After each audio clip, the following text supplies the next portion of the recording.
સિહોર તાલુકા પંચાયત કચેરી ખાતે વરસાદના પાણીને લઈને મીડિયા સમક્ષ આક્રોશ વ્યક્ત કરવામાં આવ્યો।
તાલુકા પંચાયત કચેરીની સામે હાઈવે નેશનલ રોડ છે, એની ઉપર આપ જોઈ શકો છો કે રોજનો આ પેચિંગો પ્રશ્ન બન્યો છે કે રોજ પાણી ભરેલું રહે છે, ગંદકી થાય છે, આરોગ્યની સાથે છેડા થઈ રહ્યા છે।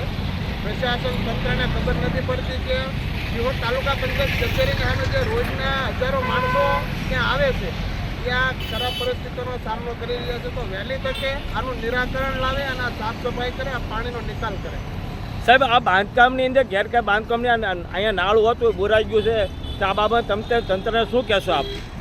કોઈને કાંઈ પડી નથી, જે પ્રજાનું થવું હોય થાય, એ લોકોને તો એમની ઓફિસ છે એટલે બરાબર છે, આવી માન્યતા છે। આ બાબત તમે રજૂઆત કરવાના છો?